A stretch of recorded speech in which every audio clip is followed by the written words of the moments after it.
Well, hello everybody once again, and thank you for joining the latest Service Department News webinar, the final one of 2025.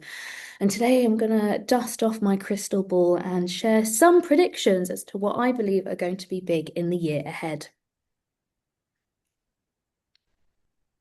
So my name's Eloise. I'm the editor of Service Department News, and we are an online trade publication covering the global service department, aparthotel, and extended stay hotel industries. We are also an events organizer, and I hope that the next video gives you a short glimpse as to what we have coming up for you.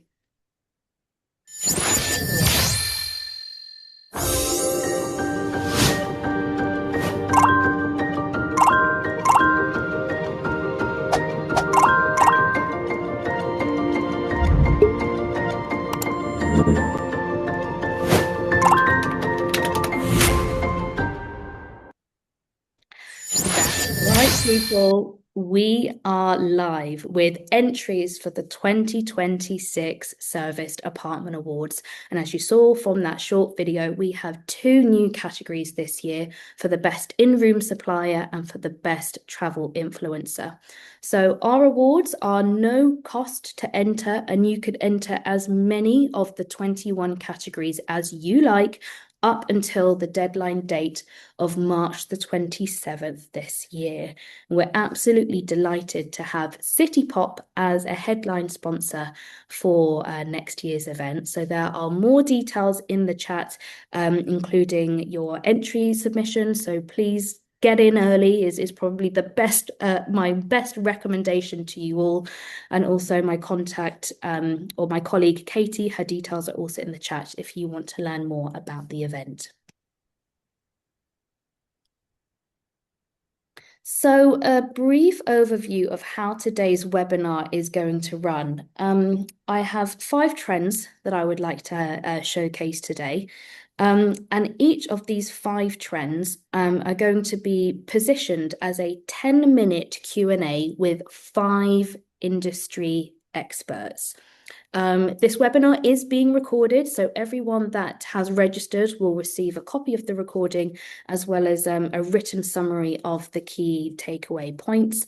And if you do have time at the end of this webinar, any feedback would be really valuable in a short survey. We're always looking to improve what we do here at SAN. Once again, a quick preview as to who we are going to be talking to today. We have Michael, Justine, Jed, Max, and Lydia. So before we get started, let's kick off with trend number 1. And if you were tuning in to the Boutique Hotel News Trends webinar earlier this week, you'd have already heard from Michael, but here he is once again back with us. So Michael, could you please give us a very quick introduction, please? Definitely. So my name is Michael Goldrich. I am with the founder and chief advisor for a company called Vivander Advisors out of the United States. I have over 25 years in hospitality marketing before I started this venture, and I am very excited to be here today to talk to your audience about this emerging, very important trend for 2026. Thank you, Michael. So I've brought you on to talk about generative engine optimization and how this is shaping visibility and search. Now, there's probably some people who are tuning in to this webinar may or may not have heard about GEO. So I'm going to start off with a very simple acknowledgement in terms of, can you please just explain what is generative engine optimization? Oh, definitely. And I think actually you have it there in your sort of your description, visibility. Mm. There's so many different acronyms, whether it's generative engine optimization, AEO, AIO. And I think all that's very confusing. But if you want to just think of it broadly, is how visible is your business, is your service department, apart hotel, visible when people go to a chatbot and say, I am looking for an extended stay location near, and then put in a point of interest. Do you show up? Mm. If you show up, that answer result is GEO visibility, whatever you want to call it, but it is that whole process of what you need to do for your company to make sure that you can appear in that answer, and then you can measure whether or not you appeared in that answer. So to me, I think there are like four parts. There's a term that I think everyone's heard of, SEO. That is sort of making sure that your website is technically fast, structured appropriately with schema. And then you want to make sure there's something called AEO, or answer engine optimization, which is making sure that you have the content on your website that answers any questions that people might have about your business so your business can be surfaced. And then there's different ways that people consider GEO, but there's a GEO in terms of how are other sites talking about your particular business. And you always want to be kind of referenced near points of interest in location. So if someone does not know your brand name, that is what's so important. If someone's saying, I'm looking for an extended stay hotel near the London Bridge, you want to make sure that you have that on your website, but also other people are talking about that as well. So that sort of GEO is that exercise of making sure all that works together consistently and accurately and fast. Mm. So you mentioned an example there. Let's say you're looking at for a property near X point of interest, say London Bridge. What can our operators or anyone that's listening to this webinar do, particularly if they are managing those multi-property portfolios? How can they make some really quick, simple wins to improve their GEO and ultimately enhance their visibility across all those sites that you've been talking about, Michael? It could be corporate booking channels, GDS, website. What's your Right. advice? So it is, first of all, make sure that you blow out your FAQs on your site. Make sure that every possible POI that people might be searching for is in your frequently asked question. We are X amount of distance from this place. So you want to make sure that you just don't list it, but you answer it. Because again, it's sort of like going back to, I think I talked about this the other day. They might ask, do you have a pool? You might say, yes, we have a pool. But people want to know, you have to go into real detail. We have a 25-meter pool. We have towel service. Our pool hours are, X, Y, or Z, X, Y, Z. Sorry, we're in UK, Z. And we have attendance. So you just don't want to say, be very binary and just say, yes, we have a pool. And the same thing with these POIs. You want to kind of talk about how you're close to them, and as much detail as possible. So when these AI crawlers, different than AI, search bots, but when these AI crawlers come through and they index, you want to make sure that you get an index for possible questions people have and the actual answer. So the way you structure it on your website is important, but also, and Eloise, to your point, other sites that talk about you, whether it is anything that can be surfaced and crawled. So some of these corporate booking tools, they can't be crawled, but you want to make sure that that information is in there, because I have to believe that a lot of these existing tools that exist are going to start to be evolved and become more AI agents. And these AI agents go out and they crawl and pull information in. So yes, they'll have these contracted, negotiated rates, but the information that they might pull from OTAs, they might pull from Wikipedia, they might pull from Reddit, they might pull from TripAdvisor. So any place that potentially mentions you or should mention you, you should be there. And then when you're there, it shouldn't just be that you're there. You need to really blow out your profile, even like Google Business Profile. You got to make sure that that is 100% filled out, 100%, and you're responding to any sort of comments people are saying, wherever those comments are. So it picks up your. I heard once that it may even pick up response times to feedback, and I'm not sure how tech savvy I that these AI crawlers are becoming, and whether that feeds into GEO in terms of how fast you're responding to feedback or online reviews. Is this something that you're seeing? so that is a great question. So not necessarily timing of feedback, but first of all, it's looking to see if people are responding, but there is an importance in terms of recency of content.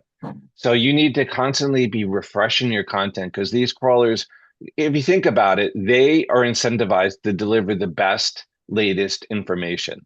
So they're always looking out for what's new, what's refreshed, because they want to be the tool of choice, whether someone's using ChatGPT or using Gemini or using Claude or Perplexity. These companies want to make sure they're delivering the best answer, or else someone's going to leave their tool. So they want to make sure they have the most recent information. So they're constantly looking when they crawl different sites, the recency of information, and then they want to surface that. So again, so if you have blogs, if you have descriptions, constantly keep refreshing them, but don't write for humans. Like granted, you have to have you can't in term when I say that, don't say in terms of marketing ease. And I know that for this business segment, teams are very lean. I know these apart hotels, these extended stays, these commercial teams are super lean. And that is why it's a challenge, but you have to make sure that you are writing for humans, but you also have to make sure that you're writing for these AI chatbots that come through and indexing the site. So you need to make sure, and every one of your everyone in this audience has to make sure that their website is on strongest schema, not just their first page, but everything about them is in schema. What schema basically is it helps to make your website into more of a database because these AI crawlers want to go and look at it and index appropriately and then deliver the right answer. And the schema helps that happen. So all of you should make sure everything is properly tagged. That's the easiest one for everybody right here on this call. And Michael, one of the key points you mentioned earlier is about measuring and how do you measure your efforts to check and ensure that they're actually working? What would your Oh, advice be here? yeah, that's a really important question because it's really hard because I imagine most of the people on this call use Google Analytics to measure success. And I was on this hotel, I was on with this property management team the other day. They saw all their KPIs going up except for search, organic search that was going down. And they didn't understand why that's going down when everything else is going up. And if you think about it, it makes perfect sense because people are getting their answers in these answer engines. So they don't need to click and go to websites. So it makes sense that their traffic is going down. So what you need to do to measure, because you might think, okay, well, all our sort of SEO plus processes are failing. What you have to do is either you can do it yourself and have a series of 25 kind of prompts that people might use to find you without using your brand name, how they might find you about your location, about the type of amenities and all that, and then use those 25 prompts and go, whether it's weekly or monthly, and go against ChatGPT, Gemini, Claude, or Perplexity. Or there are different tools out there that actually you can kind of program them and they do that. And so you can see how you're showing up, if you're showing up or not. Are your competitors showing up? Where are they pulling those citations from? You can look at your information in terms of your share of answer. You can look at actually if your answer is even accurate. So that's how you do that. Thank you, Michael. Sure. We have finished our time for trend number one. Michael's LinkedIn profile has been popped into the chat. If you have any questions for Michael around generative engine optimization, or perhaps anything more general in terms of marketing and the future of what marketing and sales might look like, do get in touch. I'm sure he'd be more than happy to Get in touch. I'm here. I'm very active on LinkedIn, so I'm happy to answer any questions you guys might have about what I talked about. Thank you so much, Michael. Thank you. All right, trend number two, and we are going to be looking at how WELL certification is going to gain traction in hospitality. And we have Lydia joining us today. Lydia, a short introduction, please. Welcome. Thank you. Thanks. I'm an architect that is now working on the client success team for International Well Building Institute. And we support project teams across the globe who are implementing our well standard. So, Lydia, again, I want to come down to basics to start off this section of the webinar, because I'm familiar that there might be some people in the audience who might not know what well certification is and the criteria behind it. So I know you just kindly introduced yourself, but can you introduce what well is and what are those benchmarks that support that certification? Yes, happily. Thank you. So at IWBI, the International Well Building Institute, we believe healthy buildings are part of the prescription for improving public health. Our Mm. WELL standard is a library of holistic evidence-based strategies focused on 10 core concepts, such as air, water, thermal comfort, and materials. Now, WELL certification is the process of implementing and verifying these strategies to demonstrate a commitment of prioritizing health and well-being of the people within those spaces and organizations. And in order to achieve certification, this requires companies to meet rigorous standards for design and day-to-day operations, which are all third-party verified. Now, today, IWBI is the world's largest certification platform for people first places.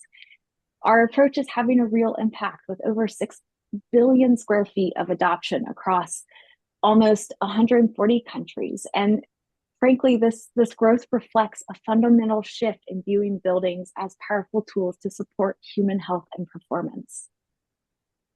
Now, you've teed me up really nicely there, Lydia, because it's the health and performance side that I'm quite keen to explore here, because those that are certified, those buildings that have become well certified, what are the kind of benefits that they are seeing when they adopt these principles?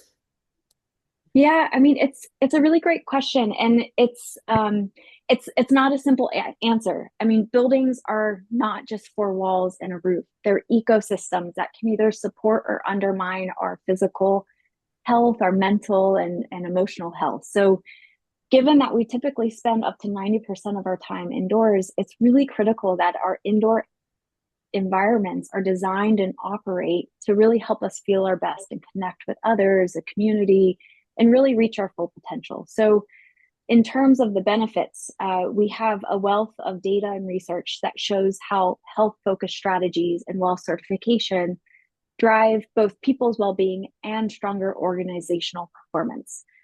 We recently launched our second edition of a report, Investing in Health Pays Back.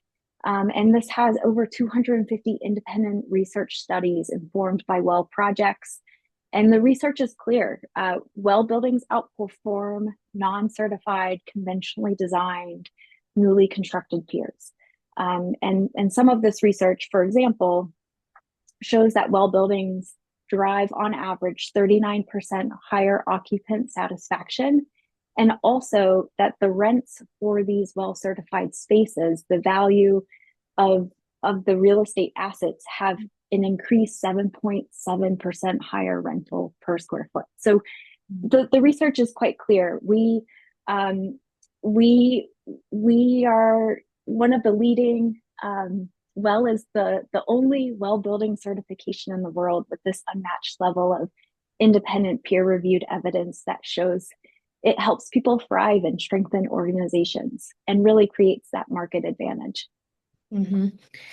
Now, when I'm not writing for service department news, I also oversee boutique hotel news, and I am seeing an increasing number of hotels want to pursue well certification. And it was earlier this year, possibly even a month ago, maybe 6 weeks ago, that the Room 2 Belfast, which I believe will be very well known amongst our audience members Mm-hmm. here, became the fourth hotel worldwide to achieve platinum certification, well certification, and the first hotel in Europe. And that's what's prompted me to position this trend amongst our extended stay audience and readers today. So if there is anyone listening, Lydia, that's curious, that wants to learn more, that they want to start taking the right steps towards achieving well, what do those practical steps look like? Yeah, so I'm really glad you mentioned the Room to Belfast. That's we do have over 600 projects globally in this sector. So while this is one of the first in Europe and the UK, it's just a really great project example. We have had hospitality in our project directory for quite some time, but I think that the more adoption that we have globally, I think there's much more of a demand for it as well. So in terms of, you know, of well, apologies, in terms of those practical steps towards achieving WELL certification, what can operators do? Yeah, absolutely. I mean, just start by learning. Reach out to IWBI, start small. We have a ton of case studies and resources about our standard, about our ecosystem of certification that includes our targeted ratings and other programs like our Welfare Residential program.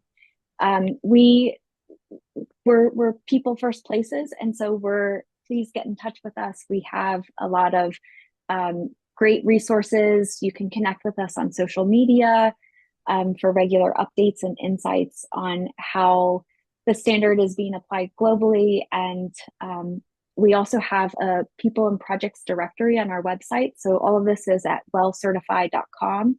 And there you can find people who are actually implementing WELL in their projects, or find consultants that work on WELL projects. That's where I'd start. Thank you. And Lydia, you mentioned that there is already quite a large number of hospitality, I suppose, clients or certified users under the WELL certification. But as I mentioned earlier, there just seems to be a greater awareness about it, and a more demand for it. So from your perspective and what you're seeing, why is the hospitality market ready for this type of certification? Yeah, it's a great question. I think I think frankly, I think the pandemic really spurred this conversation front and center. A lot of people before were entering buildings not really thinking about those health impacts, not thinking about air ventilation systems. And so I do think there is a much greater awareness of how our physical spaces impact our personal health and our communal health. But we've been poised to support the hospitality sector since the start of WELL, which was over a decade ago. And again, I think our awareness, or the market awareness, has really just significantly grown about what those indoor environments mean, and how, what are best practices for operations, and how can those health-based strategies really be included as part of design and experience. We're also seeing an increased adoption of short-term and long-term rentals. This is from luxury, family markets, as well as student accommodations in our new Welfare Residential program. So we recently just launched this in early 2024 with only a start of 25 pilot participants. And just today, we've reached over 5 million square feet of certified and pre-certified spaces for Welfare Residential, including some of the largest and first ones that are in London. So it's a really exciting time to be in hospitality as well as student accommodation right now. And it's a really great opportunity for owners and developers to really actively educate the residents of these lived experience, communicating the importance of water and air quality. It's just, this was not around a decade ago to, let's say, a student body. So it's really exciting to see that this is now becoming standard. Mm-hmm. Brilliant. Thank you so much, Lydia. And once again, Lydia's LinkedIn profile has been popped into the chat. If you have any questions around what well looks like, how do we apply, what does the process feel like, please do get in touch. I'm sure she'll be happy to help you with that. So thank you, Lydia. Thank you. On to our third trend today, we are going to be looking at the ripple effects of the Renters' Rights Act. And again, quite a nice segue there because it's moving more into the residential sectors. And today we have Justine joining the call. So welcome, Justine. Can you please give us a very quick introduction? Oh, you're on mute. There we go. How many times do we say to people we're on mute? So my name is Justine Edmonds. I am the head of build to rent for LRG. I have been in property since 2003, so a long time, predominantly London, and I've been in the build to rent space for about 4 years. Okay. Well, Justine, when we spoke on the phone, I mentioned that I think this is such an important topic for our extended stay readers and watchers and viewers because they're just curious as to what might this ripple effect be when it comes to the Renters' Rights Act that we are seeing being implemented here in the UK. So from your residential BTR lens and looking at this into the hospitality space, how do you think this act will affect service department operators? I think what the Act will do, it pulls a much wider range of accommodation types into a more regulated residential framework. So for service apartment operators, the key impact is that longer stay guests may now acquire rights closer to assured tenancies, particularly around notice periods, rent increases, and eviction protections. I think what effectively it does, it narrows the gap between short-term and residential, meaning operators must be clearer on the nature of occupation, the length of stay being offered, and whether the service element is strong enough to avoid falling into the renters' rights obligations.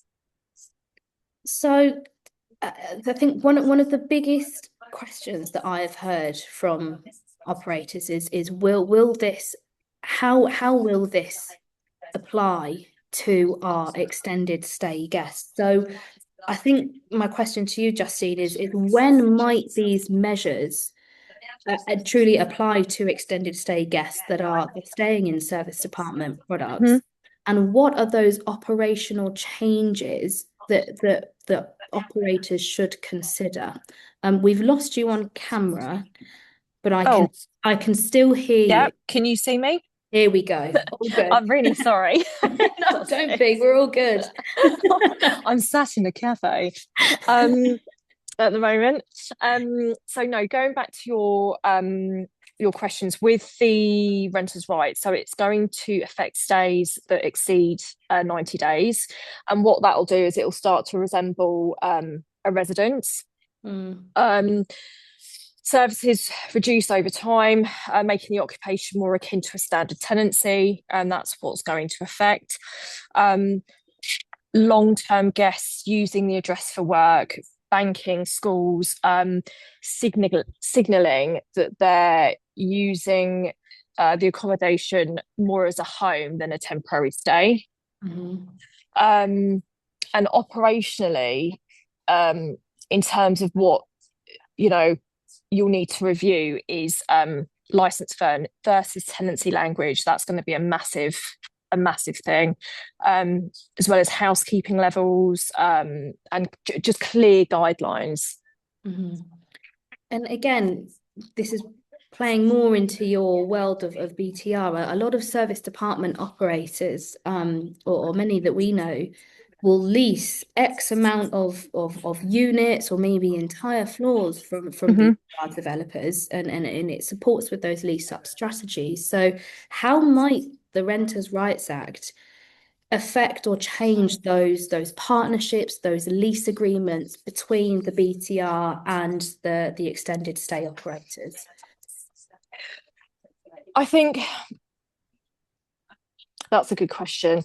I think what we'll expect to see is clearer definition of responsibility for compliance if a guest triggers the act, indemnities and risk allocation clauses, revised KPIs with BTR operators for definite, because obviously at the moment they're aligned to how the residential market is at the moment.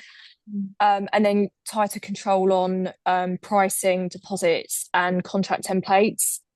I think for leasehold operators, what the Act will do, it will influence void risk break mechanics and profit share models. Thanks, Justine. And I have a final question for you, because a theory of mine is that a theory is that BTR developers or owners may pivot to a more of a mid-term length of stay, and if they do so, what challenges or opportunities does that present to the service department operators? But more importantly, if we are seeing this growth of mid-term, what effect will the Act have on those service department operators that are in between the sort of 3 to 12 month market? You mentioned that the Act gets triggered after 90 days, or if it's exceed 90 days. So what risks or opportunities do you see for those that operate in that 3 to 12 month bracket? I actually think there's quite a lot of opportunity. I think as a professional advantage, operators that have got robust compliance in place, clear documentation, and true service levels can differentiate themselves from competitors. I think that the blended stay 3 to 6 months, it will create programs for other operators as well. And I also think it's going to have that institutional appeal. BTR landlords may increasingly partner with operators that can navigate the grey area between hospitality and residential occupation. Yeah, I would agree with that. Justine, thank you. I'm excited. I'm sorry, I'm in a cave, but it's like I'm constantly like looking around at what's going on. No, I'm glad you've highlighted the opportunities here, because I think many are concerned about it, but I think it does present some open space to maybe rethink strategy or growth strategies and what this might look like.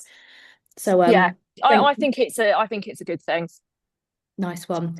Justine, thank you so much for your time. Again, Justine's LinkedIn profile is in the chat. If you have any questions, do get in touch with her. I'm sure she would love to help you out. So thanks, Justine. Thank you. See you soon. Bye-bye. So we've just touched on mid-term stays there. And once again, we have teed this up rather nicely, because the growth of mid-term stays is not just being seen or experienced or witnessed in hospitality. We're seeing it in short-term rentals. We're seeing it in BTR or multi-family, which I know our next speaker, Jed, will be keen to talk about today. So Jed, welcome to the webinar. Please introduce yourself. Good morning, good afternoon. You're a pro with that tee-up of how's the midterm growing. Oh my gosh, she's done this before. Great to see everyone. Good afternoon for those that are on the other side of the pond. Jed Michuk, I'm the Senior Vice President of Marketing and Revenue at Landing. We're a leading hospitality brand that kind of does that midterm stay. So we have about 550 locations in the United States. We're adding about a property a day. And our customers are anywhere from the 2-night up to a year, but our average length of stay is about 77 nights. So we're really in that middle ground between a traditional apartment and a short-term rental. So, Jed, let's provide the context here. Let's dive into the trends as to what we are seeing in terms of why midterm stays are growing. So, I know Landon recently published a report about what you're seeing across the portfolio. So, Yep. what are those market trends that are currently driving the particularly multifamily landlords towards the midterm stays? Yes, we recently talked to 200 multifamily owners and operators across the space, both the large enterprise, smaller ones, try to get an idea of what's happening in their space, what's pulling down occupancy, what's driving kind of that revenue stagnation that we're seeing across most of the United States. Here's what we learned. Number one, vacancy continues to be a drag on revenue. Over half reported that they're still seeing vacancy be a big problem. Obviously, we saw a pretty big rise post-COVID. There was some settle there, but really it continues to be a drag. Because of vacancy being a concern, they're starting to do a lot of the traditional levers, but they're not seeing the same results that they have in the past. So the concessions, the marketing, the apartments.com, all those typical things are being done. What's different that we're seeing now is that they're not as effective as they used to be. So more and more operators are saying, what else can we do to help drive the gap, fill an NOI, and really help drive more revenue? And that's where we come in. Really, it's filling these vacancies. It comes with both the traditional renter and looking at new verticals like furnished rentals. So we're seeing a huge growth in this space. 75% are seeing interest in less than 9-month leases. We're seeing more and more interest in flexibility, a little bit less on the floor plan, a little bit more on the flexibility.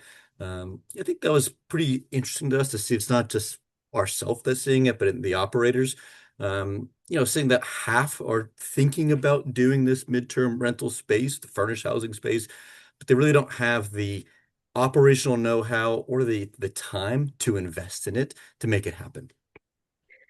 So I've just popped down one of your stats there. 75%, or there is a 75% of was it owners or operators are seeing that there is demand for less than 9-month That's leases. right.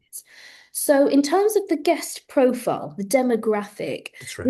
who is driving this demand for the midterm stays?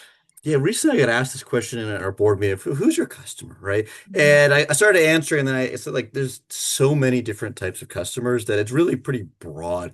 We have everything from corporate relocation, seasonal residents, home renovators, travel nurses, families. I can go on and on. Yeah, I think to myself, I have a 2-year-old, so when I travel, I need a kitchen, I need a washer and dryer. So really, I think are the people driving that under 9-month stays, whether it's for a week, a month, or somewhere in between, they're looking for the familiarity and the service levels of a hotel. They need it to be good. They need it to be consistent and it's safe and all those type of things, and they trust it. There's no book of rules, but they also want the space of a short-term rental. They want that full kitchen because the little kitchenette may not be the right thing. They want the amenities that a lot of these brand new Class A buildings really have. So I think that's where we're seeing those customers that they want a bit of both. They want the space, they want the comfort, but they also want the consistency, and that's where we're seeing a lot of the growth coming from. Mm. So my next question is actually quite I'm really keen to hear your thoughts on this Yeah. because landing, you mentioned your portfolio is quite broad in terms of you've got the BTR, you've got your furnished rentals, you've got your short-term rentals. Yep. How will the growth of midterm stays alter that competitive landscape between all these Yeah. what was once very singular asset classes, which are now all competing for the same demand? Yeah, I love it. I think what Justine said was great. The gray area, I think, is what's growing here. The midterm market is expanding like crazy. I think we're seeing 94% year-over-year growth in demand.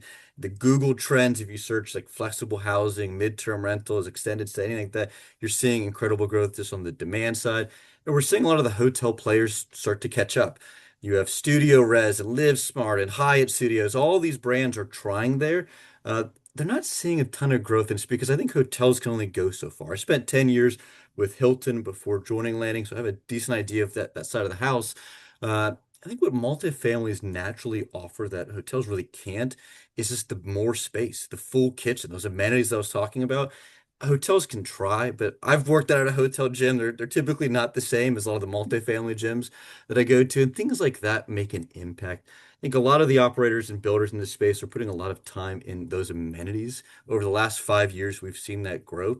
So to me, the growth of midterm stays, especially in the competitive landscape, is really on that amenity space. At Landing, we see things like our pool pictures typically perform the best because people want to see that. They want to see the lifestyle they're moving into. And I think that's where the competitive landscape is shifting, is going less from what's the square footage, what's the bedroom count, all that, and more into what's the lifestyle and the amenities that I can move towards. Yeah. And finally, Jed, Sure. you mentioned this, I think, in your first answer, or you kind of just touched on it ever so lightly. And it's about how midterm stays can help those operators that are helping to fill those vacancies, lift the NOI and stabilize occupancy. What are you seeing? Yeah, I think what we're seeing for a lot of our partners, they are identifying a property or two that's underperforming. Hey, this is way behind pro forma. My lender's starting to push me. I need to think about this. They'll get us involved for maybe a pilot property. A good example is Cortland. We started with 2 properties with them in the beginning of the year. Now we have about 50 with them. So I think a lot of these midterm operators, or at least operators in the apartment space, are utilizing us as, hey, we have this potential issue. What can you do? And then they're seeing it as a complementary lever to their overall revenue management strategy. It's a, I can take these 10, 15 units. I don't have to give as much concession. I don't have to be as aggressive on pricing because I don't have to worry about that as much. For us, we don't do upfront capital, so I think that's a big barrier that a lot of operators in the service apartment space see.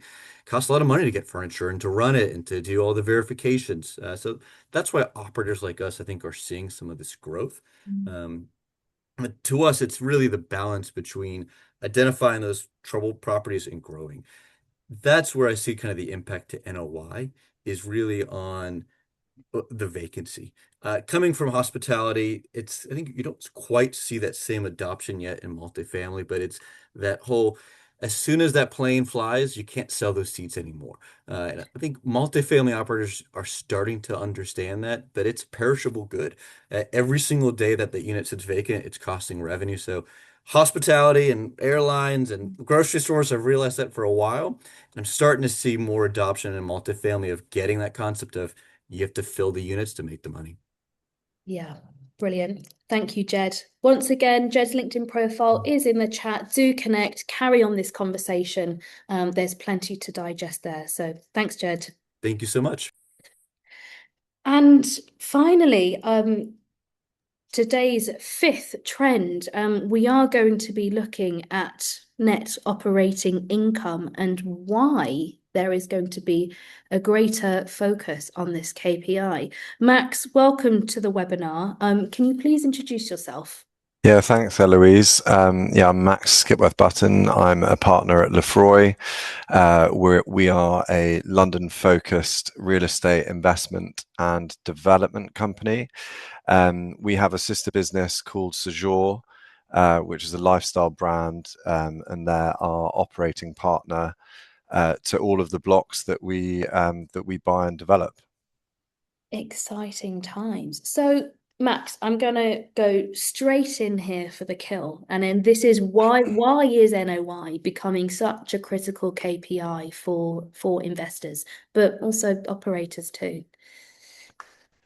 Ultimately, it's the main metric that we want to see, and it's become the critical KPI because it actually shows how the asset is performing and what it's actually earning, not just how full it is. So you can kind of oversee like various kind of vanity metrics, but ultimately this is the kind of the true metric that you want to look at to show actually what it's earning. It strips out kind of the financing and taxes, and it focuses purely on kind of the operational cash flow. So the money left after you've delivered the service and paid all the staff and operational expenditure. So what are those current factors maybe in today's market that might erode that NOI? I think it's the way that blocks had been run sort of historically. I think kind of the biggest drag on NOI now is running a modern living product, but on legacy and manual processes. I think on the revenue side, you can lose money through the wrong demand mix, the kind of blunt pricing, and over reliance on expensive channels. On the cost side, you could look at labor heavy operations, inefficient housekeeping and maintenance, rising energy compliance costs. But also, I think one thing that we really like to focus on is preventative maintenance. So I think that's one that we're quite sort of clear with our sort of 5-year plan on our various buildings of actually focusing on how to kind of prevent future maintenance issues in the blocks that we develop and manage. So you've just highlighted preventative maintenance as maybe like a core, a key focus for anyone who's looking to maybe improve their NOI. But what else can today's operators maybe look towards, focus their efforts on in terms of protecting that or improving it? Well, I think if you're not using kind of data and technology to move from kind of reactive fixes to planned and preventative maintenance, I think you'll end up kind of with more breakdowns, more unit downtime, and ultimately kind of lower margin throughout the year. And finally, Max, with a sort of maybe the investor slant here, how are investors actually benchmarking NOI across those different assets? What is it that they're looking at? What are the trends are they mapping and analyzing? I mean, for us, I think for us, yeah, as kind of investors and developers, we won't look at NOI in isolation. I think it always comes back to the asset, its location, its size, its product type. At the asset level, I think we're still looking at the kind of the usual metrics, the net operating margin, the NOI per unit, the yield on cost, and how stable that income is actually over time. But I think one of the key points for us is actually who we're partnering with to generate that income, and that's why we've built a kind of a separate platform which is focusing on that kind of the lifestyle. We want a clear kind of operating thesis and a brand that tenants or guests actively choose, and that's what we're kind of trying to build. And with Séjour, for example, we're deliberately building a brand around blocks in kind of really prime locations, not necessarily massive blocks, because for us, I think it seems sort of cheaper to kind of run these slightly smaller blocks, but in kind of these micro locations that people love to live in. And ultimately those blocks for us are cheaper to run than kind of the much larger blocks that will have kind of heavy hotel style staffing or additional amenity that adds to that operational expenditure. I think what we've seen in the areas that we operate is actually, like, we don't need to put a gym in some of our buildings because the locations will be next to or within a sort of a 5-minute walk from a nice Virgin Active or a David Lloyd or a Third Space. So it's I think for us, what we're trying to kind of build is focus on kind of the locations that we're investing in. and yeah, I hope that sort of answered your question. Oh, sorry, and on the trends, I think, yeah, I guess for us it's about kind of looking at specifically kind of at the locations, but also looking in kind of different markets. So we will invest in C3, so residential assets, C1, which would kind of come under the service departments, and hotels, but we would typically be kind of leaning towards building out service department offerings, rather than kind of the hotel side, because that's what fits within our brand. And then sui generis, which we've got a number of HMO blocks that are kind of co-living, and we're looking we're spending quite a bit more time kind of looking specifically into the co-living sector, which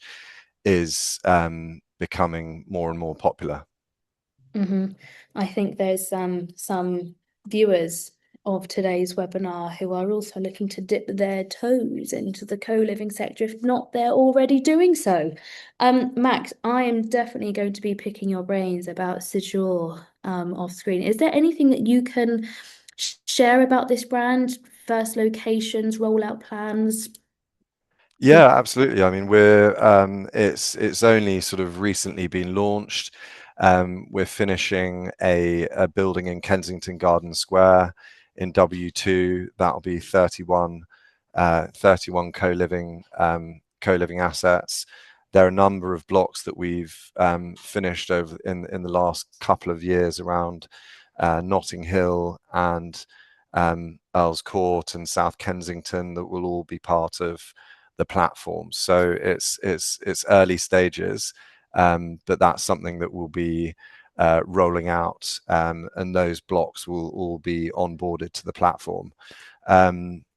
There was something that I forgot to mention earlier, which is actually quite sort of important to us, and it's one of the key things for us. So it's bad that I kind of forgot to mention it. But on kind of the operating side, I mean, AI is ultimately like here to stay, and it's been mentioned in the webinar already by the other panelists.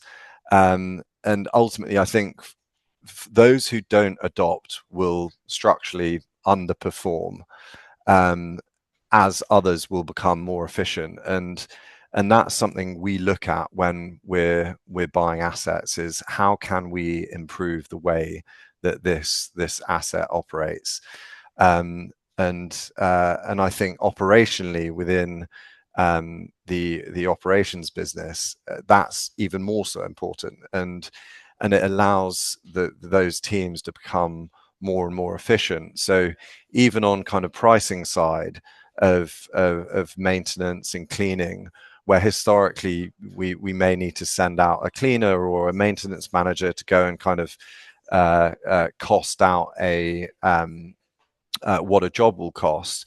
There's now AI platforms that we're building in-house, essentially, that will be able to cost these services, saving a huge amount on people having to go to site, but also analyzing the data that comes in.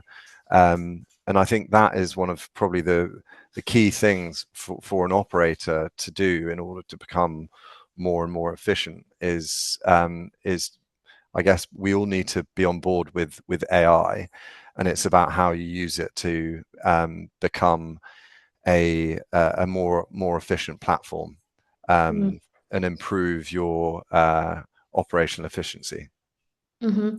I'm all for embracing tech to help streamline certain processes. Exciting to hear that this is all being built in-house. So best of luck, Max, with all those trials and testing, and looking forward to catching up after this webinar, because it sounds like there is more to discuss here. But Max, thank you so much for your time. Appreciate you jumping on here. Best of luck with it all, and we'll speak soon. Thanks a lot. Cheers. So that's all our trends for today. Like I mentioned, all panelist LinkedIn profiles are in the chat. I do encourage you all to connect and carry on today's conversation, because it's been quite a whistle-stop tour across all our 5 trends. Just to recap, we have generative engine optimization, well certification gains traction, Renters' Rights Act and the ripple effects, the growth of midterm stays, and the greater focus on net operating income. We will be taking a short break over the Christmas period, but we will be back on the 15th of January for the first webinar of 2026.